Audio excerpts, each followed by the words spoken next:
Welcome to China in Focus. I'm Tiffany Meyer. Our top story: chipmaker Nvidia is back selling American microchips to China after getting the go-ahead. Commerce Secretary Lutnick explains how this move ties into broader U.S.-China trade and rare earth negotiations. In the magnets deal with the Chinese, we told them that we would start to resell them. So remember, these are an older chip.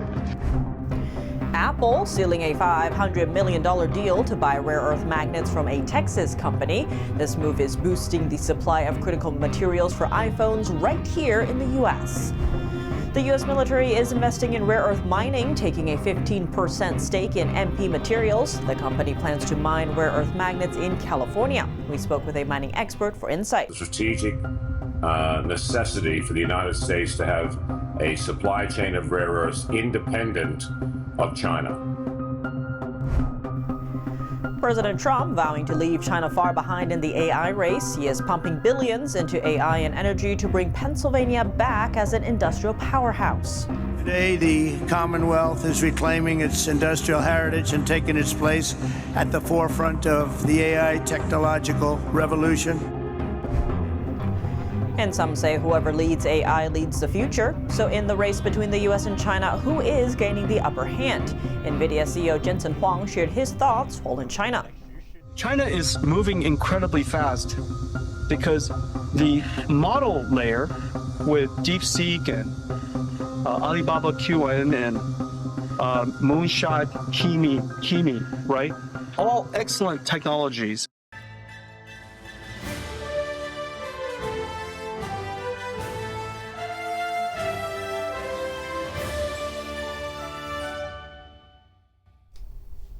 A shift in China policy or a long-term move to keep the U.S. on top in the tech race. U.S. chip giant Nvidia is resuming certain microchip sales to China just months after the Trump administration banned them amid rising trade tensions. Commerce Secretary Howard Lutnick says the decision to allow those sales is tied to a rare earth deal with Beijing. He made the remarks Tuesday in an interview with CNBC. Watch. In the magnets deal with the Chinese, we told them that we would start to resell them. So remember, these are an older chip, so you want to sell the Chinese enough that their developers get addicted to the American technology stack. According to Lutnick, in recent U.S.-China trade talks, Beijing agreed to ease rare earth export restrictions, including on magnets critical for electric vehicle batteries. In exchange, Lutnick says Washington lifted export curbs on Nvidia's H20 chips to China. With Washington's green light, Nvidia says it hopes to start shipping these chips to China soon, its fourth largest market. These H20 chips were specially designed in 2023 to comply with U.S. export controls that restrict advanced AI chip sales to China. Lutnick emphasized that the H20 ranks only fourth in performance among Nvidia's AI chips. But concerns remain on Capitol Hill. Senators Elizabeth Warren and Jim Banks urged Nvidia CEO Jensen Huang last Friday to avoid engaging with Chinese firms linked to the country's military and intelligence. Huang responded on CNN saying, quote, "We don't have to worry about that." Beijing declined to comment on the details, but spoke out against U.S. export restrictions. At the same time, demand in China is heating up. Huang said many companies have already placed orders for the H20 chips, though he did not name any buyers. On Tuesday, Washington's AI czar David Sachs backed Lutnick's view. He said letting Nvidia back into the China market could hold back China's own chip-making efforts. One company in the spotlight is Huawei, China's tech giant that the Pentagon labels a Chinese military company. China is doubling down to keep its lead in electric vehicle manufacturing. On Tuesday, Beijing announced new export restrictions on 8 key technologies tied to EV battery production. This move could make it harder for Chinese EV makers to build plants overseas, following Beijing's recent rare earth export controls.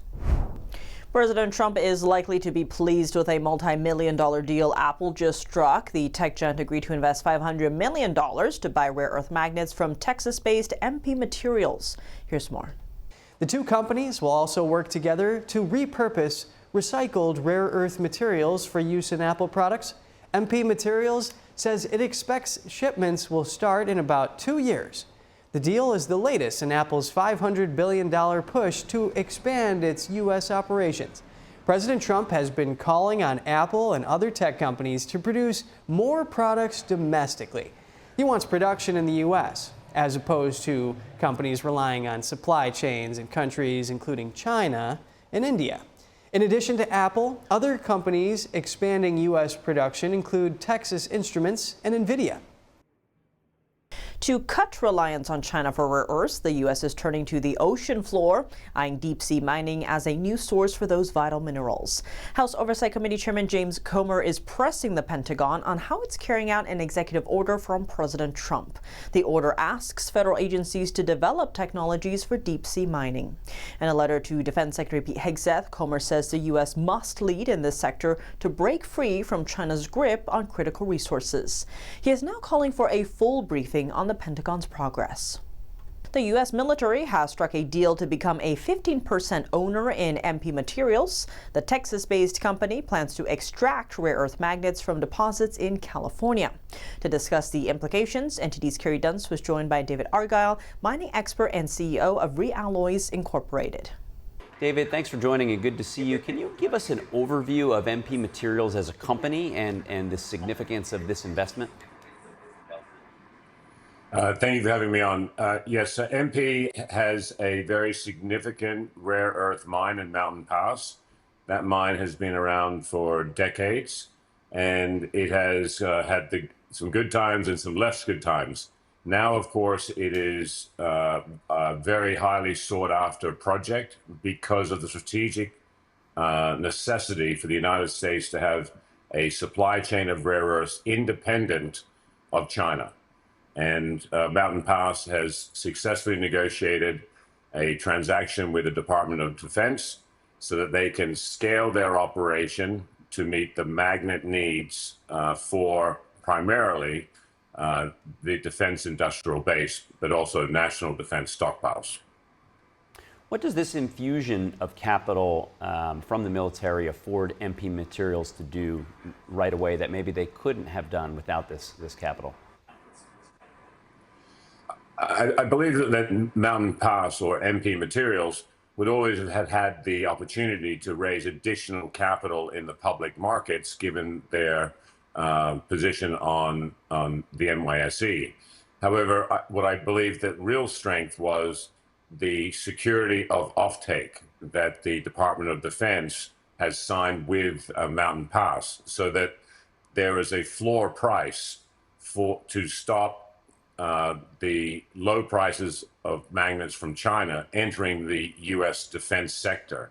So it really is the offtake with a floor price was the key component of the transaction from my perspective. Yeah, kind of elaborating on that, the Pentagon, obviously a huge customer of many industries, including defense and technology companies. So is it unusual in your view for the Pentagon to directly invest in a private company rather than just, writing a contract with sort of, a guaranteed investment in certain products over a number of years? It is a unique investment. It has happened in other forms. If you remember back to 2008, 2009, there was direct investment by the federal government into car manufacturers during the crises. So it has been determined that there is a crisis with rare earth, and this is correct. And the president has taken an approach to kickstart the rare earth and critical material industry in North America. Our company is in a similar situation in that we have contracts with the Department of Defense and the Department of Energy. And so we are also scaling to meet that need. And what products does your company, as well as MP's rare earth minerals, supply? Obviously, it goes into lots of things, but what are some of the top 3 to 5 products or industries that will use these magnets? So to make a magnet, it sounds obvious, but it comes from metal, and you've got rare earth, both light rare earths and heavy rare earths, and then you have iron, and then you have a little bit of boron. And so what MP and what Realloys does is that we are in the business of mining and processing the rare earth to make metal. And once you make metal, you can then form it press it, sinter it into a magnet. So it's a multi-phased approach. So our facility in Ohio is scaling rapidly as well, because what the president is doing by kickstarting the critical material supply chain, it also helps in the reindustrialization of, in this case, Ohio, the heartland, and the transformation from internal combustion engines through to electric traction drives, and they all need rare earths. So Realloys is in the middle of servicing and growing to meet that demand as well as strategic demands. In the artificial intelligence race between the U.S. and China, who is gaining the upper hand? Visiting Pittsburgh on Tuesday, President Trump announced billions in new investments to make Pennsylvania a leading AI hub. He vowed to leave China far behind in the AI race. NTD's White House correspondent Iris Tao brings us the latest. President Trump attending a major summit announces that there will be a $90 billion new investment from the private sector now going into Pennsylvania's AI as well as energy sector. And President Trump, in making the announcement, says that the money will go into making the state from the old steel production region into a modern AI hub, which in turn helps the U.S. dominate in the AI industry. Watch. We're back in Pittsburgh to announce the largest package of investments in the history of the Commonwealth. Today, the Commonwealth is reclaiming its industrial heritage and taking its place at the forefront of the AI technological revolution. And specifically, companies like Blackstone as well as Google are now pledging tens of billions of dollars in new investments now going into Pennsylvania to build new data centers as well as energy generation infrastructure. And the new investments announced by President Trump today are also part of the Trump administration push to maintain the U.S. lead when it comes to the AI arms race with China. We're going to be fighting them in a very friendly fashion. I heard somebody say before that we're going to try and catch China. We're not catching them, we're leading. I think they're going to be very far behind. You mark my words. For nearly a decade, the Chinese Communist Party has poured billions into China's AI sector. According to a Bank of America report, China is expected to spend around $90 billion on AI this year. Nvidia CEO Jensen Huang shared some comments Wednesday. He called Chinese AI models excellent technologies and described China as a crucial market with dynamic customers. Huang is currently visiting China. China is moving incredibly fast because the model layer with DeepSeek and Alibaba QN and Moonshot Kimi, right? All excellent technologies. And in fact, DeepSeek is the world's first open source reasoning model. And it was a breakthrough. No question, a breakthrough. Huang spoke to media in Beijing. That came one day after Nvidia announced it could resume sales of its less advanced H20 AI chips in China. Huang added that China is the world's second largest technology market and one that's growing rapidly. More than 1,000 people will gather at the nation's capital to call for an end to a deadly persecution of faith targeting millions. 2025 marks the 26th year of the Chinese Communist Party's persecution of Falun Gong, also known as Falun Dafa, a spiritual discipline emphasizing the principles of truthfulness, compassion, and tolerance. Alongside human rights champions and many others, Falun Gong practitioners will hold a rally and parade calling for an end to the regime's campaign against their freedom of belief. NTD's Fiona G and Carrie Dunst will bring you live coverage starting at 12 p.m. Eastern this Thursday only on NTD. Coming up, University of Michigan under investigation for possible foreign funding violations. Officials say some money may be linked to foreign governments but was not properly reported. Drones are changing how wars are fought, but now they are raising new security risks right here in the U.S. A recent hearing revealed some drone parts come from China. And the U.S.-China rivalry is now playing out on the global stage at the United Nations. President Trump's nominee for UN ambassador is facing some tough challenges. More on that after the break here on China in Focus. Welcome back to China in Focus. I'm Tiffany Meyer. The Department of Education opened an investigation into the University of Michigan Tuesday. Officials say the probe follows a review of the university's foreign reports that revealed, quote, inaccurate and incomplete disclosures. Paul Moore, Chief Investigative Counsel, says tens of millions of dollars in foreign funding at the University of Michigan weren't reported on time. He says some of that funding was wrongly labeled as coming from non-government entities, even though the donors appear tied directly to foreign governments. This investigation comes after two Chinese scientists connected to the university were separately charged with smuggling biological materials into the U.S. The Education Department calls those charges highly disturbing and says the university's labs could be vulnerable to sabotage. The University of Michigan says it will cooperate fully and take compliance seriously. 8 Chinese nationals on student visas charged in Pennsylvania. They're accused of defrauding elderly victims across 19 states out of more than $10 million. According to court documents, the defendants allegedly used fraudulent computer pop-ups. They also impersonated federal agents to trick victims into handing over money. If convicted, each faces up to 20 years in prison and hefty fines. The evolution of autonomous warfare. A House hearing on Tuesday explored how drone use in military conflicts is reshaping national security threats here in the U.S., especially due to components made in China. NTD's Sam Wong has the details. The evolution of modern warfare, propelled by a portable, unmanned technology.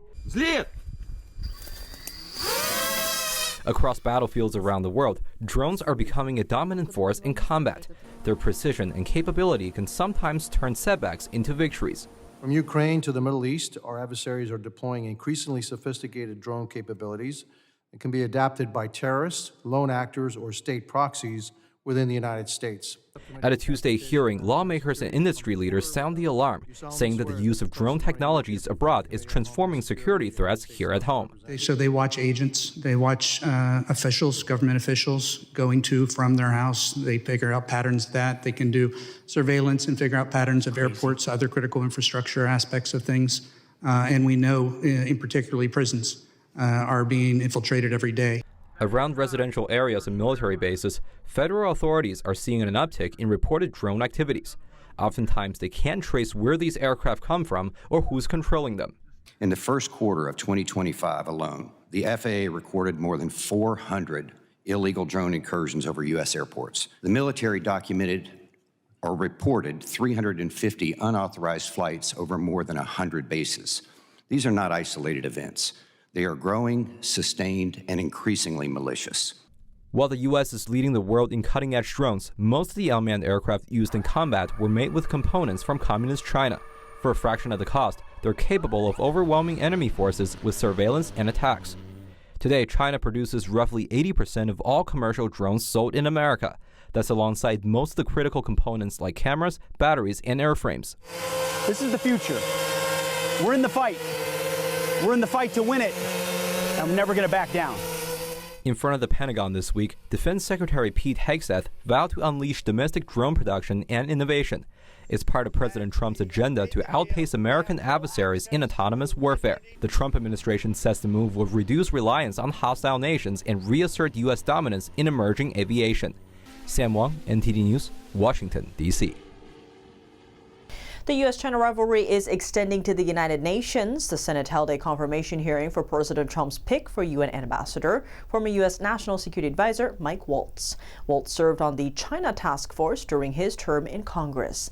At the same time, the House begins markup of the National Defense Authorization Act for fiscal year 2026. Our Washington correspondent, Luis Eduardo Martinez, has the latest. Mr. Waltz is a retired Army colonel. He's a Green Beret, a combat veteran. He's the recipient of 4 Bronze Stars across his military career, spanning 3 decades. He was also a policy director for 2 secretaries of defense and a 3-term congressman from Florida's 6th congressional district. During his time in Congress, UN Ambassador nominee Mike Waltz served in the Armed Services, Foreign Affairs, and Intelligence Committee, but most importantly, he served in the China Task Force, helping to manage the delicate relationship that the U.S. has with its most important adversary. And making China the largest UN peacekeeping and financial contributor. They continue making long-term investments at the United Nations and international organizations, not only through contributions, but by placing more Chinese nationals in key roles. The result will be that international bodies become increasingly dependent on China. On both sides of the aisle, senators agreed that the next UN ambassador should address the growing influence that the Chinese Communist Party has over multilateral organizations. China pursues its personnel or pushes its personnel into roles at all levels, including bodies that set international standards, aviation, telecommunications, IP. U.S. leadership is essential there. America must have a strong voice, and if confirmed, I'll work with Secretary Rubio to challenge this influence. UN Ambassador nominee Mike Waltz also highlighted the growing anti-Semitism and anti-American sentiment within the UN General Assembly. On the House side, the Armed Services Committee began marking up the National Defense Authorization Act for fiscal year 2026, with China's increasing nuclear arsenal at the center of lawmakers' concerns. In space, we have seen unprecedented demonstrations of both Russian and Chinese capabilities that are specifically designed to degrade and destroy U.S. space assets. The Senate could vote as soon as this week to confirm Mike Waltz to become the next UN ambassador for the United States, and certainly before the August recess. Reporting from Washington, D.C., Luis Eduardo Martinez, NTD News. That's all for today's China in Focus. I'm Tiffany Meyer. If you have any feedback on the show or have something you'd like to see us cover, send us an email at chinainfocus@ntd.com. We'd love to hear from you. Round-the-clock original news coverage, visit us at ntd.com or download our NTD app. Thanks for watching. See you tomorrow.